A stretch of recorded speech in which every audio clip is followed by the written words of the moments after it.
మదనపల్లిలో రెండవ తరగతి బాలిక మీద హత్యారం ఘటన రాష్ట్ర వ్యాప్తంగా కలకలం రేపిందనే చెప్పుకోవాలి. అయితే ఎట్టకేలకు ఎవరైతే ఆ బాలికని చంపినటువంటి వ్యక్తి ఈరోజు ఉదయం దేహంగా లభ్యమయ్యారు. మరి ఇదే అంశానికి సంబంధించి మరిన్ని విషయాలు తెలుసుకోవడానికి మనతో ఉన్నారు సీనియర్ జర్నలిస్ట్ దుర్గాకుమార్ గారు. సార్ నమస్కారం అండి. నమస్తే వెంకట్, మన వీక్షకులకు కూడా. సార్ ఇప్పుడు చూసుకుంటే అసలు ఒక రెండో తరగతి చదువుతున్న 7 ఏళ్ల పాప, అభోశోభం ఏంటో తెలియదు, అసలు నిజంగా సమాజం అంటే ఏంటో కూడా తెలియదు. అటువంటి ఒక చిన్న పాప ఏమంటారో కూడా అసలు అతను ఎలా పిలవాలో కూడా అర్థం కావట్లేదు. కులవర్ధనంట పేరైతే మాత్రం ఆ నరరూప రాక్షసుడికి బలైపోయింది. ఎట్టకేలకు దీని మీద మొత్తం రాష్ట్రం మొత్తం ఒకసారి ఉలిక్కి పడింది. అసలు ఇంకా ఇలా జరుగుతూనే పోతుంటాయి, ఇంకా వీటికి పులి స్టాప్ పడదా అని చెప్పేసే విధంగా.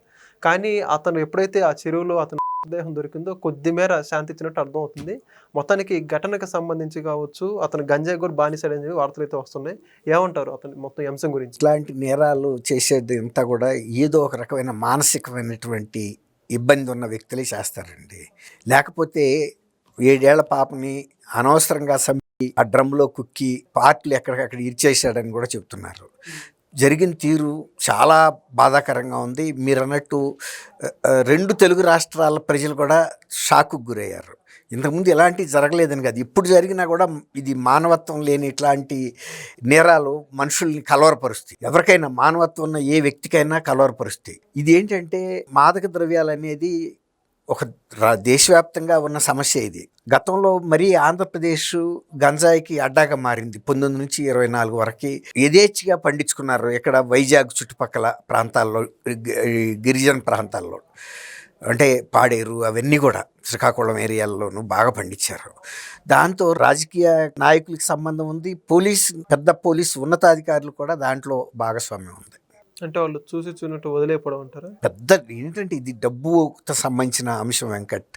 చాలా పెద్ద ఎత్తున డబ్బులు చేతులు మారినాయి. డబ్బు ఎవరికి చేదు అంటే ఇప్పుడు యువత భవిష్యత్తు భవిష్యత్తు పక్కన పెట్టండి, వాళ్ళ ఆరోగ్యాలు, ఇలా సమాజంలో నేర ప్రవృత్తి అనేది ఈ రకంగా ఎన్నో రకాలుగా పెంచి పెరిగినట్టు అవుతుంది. మరి దాన్ని ఎంతవరకు ఉపేక్షించడం కరెక్ట్ అంటే డబ్బు కోసం? అట్ట ఉపేక్షించబట్టే కదా ఇది ఎంత పరిస్థితి వచ్చింది. ఇప్పుడు ఒక ముఖ్యమంత్రి నాకు డబ్బు సంపాదనే ప్రధానం, ప్రజలు ఏమైపోయినా పర్వాలేదని మద్యం, ఎలాంటి మద్యం అమలు చేశారు 1924 మధ్యలో. గతంలో ఉన్న విధానాన్ని దేశవ్యాప్తంగా అన్ని రాష్ట్రాలు పాటిస్తున్న విధానాల్ని పక్కన పడేసి వాళ్ళ సొంత విధానం, సొంత కోశాగారానికి డబ్బులు రావాలి, మన జేబులు నిండాలి, మన ఇళ్ళు నిండాలి అనే ఒక పాలసీ పెట్టడం అంటే అది కరెక్టా?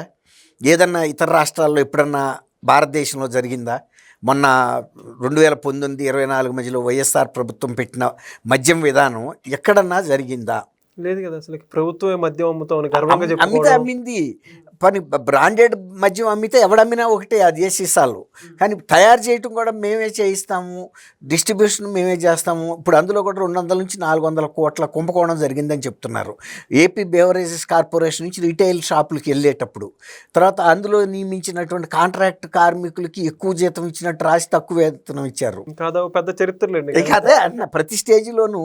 ఇప్పుడు నేను ఎందుకు ఇది చెప్పాల్సి వచ్చిందంటే ఈ స్టోరీ, ప్రభుత్వమే అటువంటి పరిస్థితిలో ఉన్నప్పుడు యువత నేరాలు పాలవుతారు, సమాజంలో నేరాలు జరుగుతాయి, ఘోరాలు జరుగుతాయి అనేది వాళ్ళకి ఏం అవసరం? వాళ్ళకి ఆదాయం బాగా వచ్చింది, మామూలుగా కాదు, కిలోల లక్షల్లో అమ్ముతుందంట గంజాయి. కాబట్టి మరి ఎన్ని ఎకరాల్లో వేశారు, ఒక సమాంతర పంటల్లాగా వాటిని పండించేశారు ఆ టైంలో. దేశంలో ఎక్కడ దొరికినా కూడా ఈ గంజాయి ఎక్కడి నుంచి వచ్చిందంటే ఆంధ్రప్రదేశ్ నుంచి వచ్చిందని చెప్పారు. దాని మూలాలు మొత్తం ఉండడం. ఇప్పుడు 70-80% ధ్వంసం చేశాము, వాటిని ఆపామని చెబుతున్నారు. ఇంకా గతంలో పండించిన పంట ఏదైతే ఉందో అది ఎండబెట్టేసి దాస్తారు కదా, ఆ డిస్ట్రిబ్యూషన్ జరుగుతానే కదా. మొన్న అక్కడ ఒక అమ్మాయి ఇల్లు కూడా తగలబెట్టేశారు నెల్లూరు జిల్లాలో, నెల్లూరులోనే టౌన్లో పక్కన శివారులో పక్కన సిపిఎం లీడర్ని కూడా చంపించింది ఆమె. ఆ ఘటనతోనే మొత్తం బయటకు వచ్చింది. సిపిఎం లీడర్ ఏంటి, ఇలా మత్తు పదార్థాలు అమ్ముతున్నారు, యువత జాగ్రత్తగా ఉండాలి. ఇప్పుడు మీరు అన్నట్టే ఆయన ప్రజల్లో చైతన్యం తీసుకురావడానికి ప్రయత్నిస్తే నా వ్యాపారం దెబ్బతింటుందని ఆమె చిత్తు కాగితాల వ్యాపారాలు, పాత ఇనుము వ్యాపారం ముసుగులో ఈ బ్యాచెస్ని ప్రోత్సహించింది. ఎవరైతే ఆ ఏరుకు వస్తారో వాళ్ళని ఉపయోగించి నేరాలకి పాల్పడేటట్టు చేస్తుంది.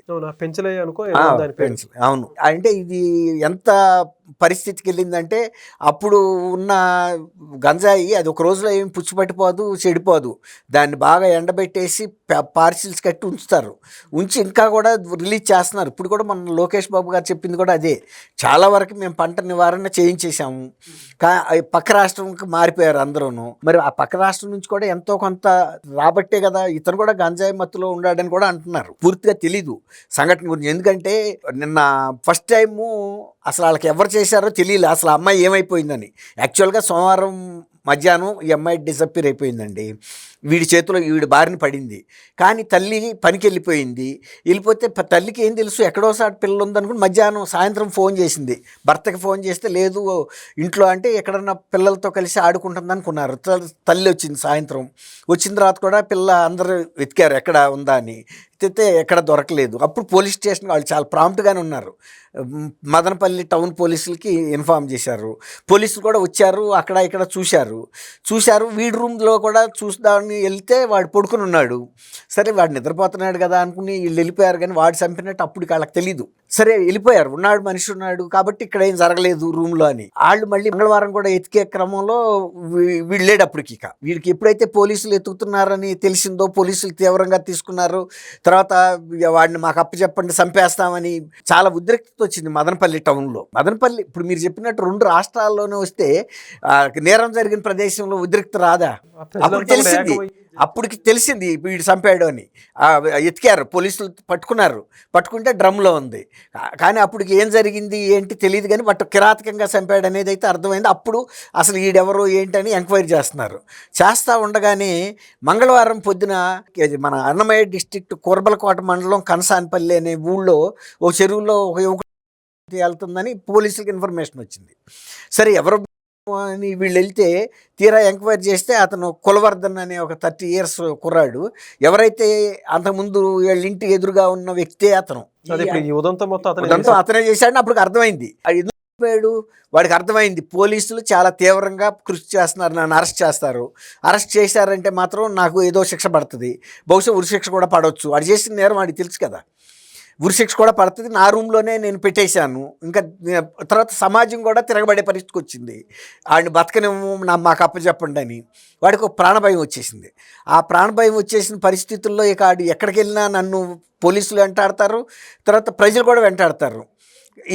వాళ్ళ చేతిలో అయినా దెబ్బలు కొడితే చంపేస్తారు నన్ను. సో చట్టం నుంచి తప్పించుకుంటే చట్టం నుంచి తప్పించుకోలేని పరిస్థితి, ప్రజల నుంచి కూడా తప్పించుకోలేని పరిస్థితి. దాంతో వాడు ఏం చేశాడో ఆ చెరువులో దూకితే బయటికి తీసిన తర్వాత వేరే అబౌట్స్ పోలీసులు ఎంక్వైరీ చేసినప్పుడు వీడు కులవర్ధన్ అని తెలిసింది.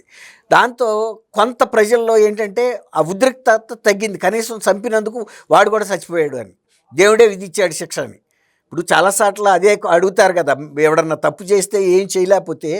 నిన్న అమ్మాయి ప్రత్యూష తల్లి కూడా ఏమంది, ఒకవేళ వీళ్ళు చట్టం నుంచి తప్పుకున్నా దేవుడు దృష్టి నుంచి తప్పించుకోలేరు, కుక్క సాగు చేస్తారని శాపాలైతే పెట్టింది కదా. 24 ఏళ్ల పాటు ఆమె కోర్టుల చుట్టూతా తిరిగి ఇంత న్యాయ పోరాటం చేయటం ఎంత కష్టం. ఆమె భర్త కూడా లేడు అనుకుంటా, ఒంటరి పోరాటం చేసింది. కూతురు మీద ఉన్న ప్రేమతో ఖర్చు, శ్రమకు శ్రమ, మానసిక బాధ ఒక పక్కన, చేతికి అందొచ్చిన కూతురు ఒక పెద్ద హీరోయిన్ అవ్వాల్సిన దశలో ఇట్లా చనిపోయిందని. అయితే ఈమె న్యాయ పోరాటం ఇంతకాలం చేసి ఇప్పుడు కూడా పూర్తి స్థాయి న్యాయం జరగలేదనే కదా హైకోర్టు ఇచ్చిన 2 ఏళ్ళు జైలు శిక్షను కన్ఫామ్ చేసింది సుప్రీంకోర్టు. కానీ ఆమెకి ఏంటి, ఇంతకాలం చేసినందుకు కనీసం ఏదైనా యావజ్జీవ శిక్ష అన్న పడాలని ఆమె కోరుకుంది. కానీ మరి చట్టం దృష్టిలో మరి అంతకన్నా వేసే పరిస్థితి కనపడలేదు. ఈమె చేసిన ఆరోపణలన్నిటికీనేమో అక్కడ ప్రూఫ్ దొరకలే. ఇప్పుడు న్యాయస్థానం ఏదైనా రుజువులు లేకుండా ప్రజల యొక్క ఆగ్రావేశాలతోనో ఊహలతోనో చేయలేదు కదా. కాకపోతే ఒకటి ఏంటంటే ఆమె తల్లికి కనీసం ఆ మాత్రం శిక్ష పడినా కూడా చాలు అనే ఒక దీనికి వచ్చేసింది. అట్లాగే ఇప్పుడు వీడి పరిస్థితి వేరు. వీడు ఎట్టి పరిస్థితుల్లోనూ చట్టం ముందు నాకు ఉరిశిక్ష పడుతుందనే దానికి అర్థమైపోయింది. ఎందుకంటే ఒక పసిపిల్లని చంపేశాను అకారణంగా, ఎలా చంపాడనేది కూడా ఇంకా మనకు పూర్తి డీటెయిల్స్ తెలీదు. పోలీస్ పోస్ట్ మార్టం రిపోర్ట్ వస్తే కానీ తెలీదు. కానీ ఇతను ప్రాథమికమైన సాక్ష్యాధారాలు బట్టి అయితే ఖచ్చితంగా ఇతనే చంపాడు. ఆయన ఇంట్లోనే డ్రమ్లోనే దొరికిందంటే వేరే వాడు చంపి ఆ డ్రమ్లో పెట్టలేడు కదా. కాబట్టి అంతకుముందు కూడా వీడికి నేర చరిత్ర ఉంది కాబట్టి పోలీసులకు కూడా ఒక అవగాహనకు వచ్చాడు. తర్వాత వాడికి ఆ భయంతోనే ఆత్మహత్య చేసుకున్నాడు కాబట్టి ఖచ్చితంగా ఇతనే చేశాడు అనేది ఇంకా పెద్ద రుజువు చేయాల్సిన అవసరం కూడా లేదు. కానీ ఇటువంటి వాళ్ళకి ఆ పోలీసు భయం అనేది ఉండటం అనేది కూడా పోలీసు వ్యవస్థను కూడా అభినందించాలి. వాళ్ళు పెట్టిన ప్రెషర్కి వాడికి అర్థమైంది, నా అరెస్టు తప్పదు, వీళ్ళు జైలుకి పంపారంటే నాకు శిక్ష కూడా కోర్టులో పడుతుందని. అటువంటి వాళ్ళు ఏ విధంగా చచ్చిపోయినా కూడా సమాజానికి మేలే. ఇటువంటి జాలిపడాల్సిన అవసరం అయితే లేదు. Thank you sir. Thank you Venkat. మన Please subscribe to Leo News for more videos.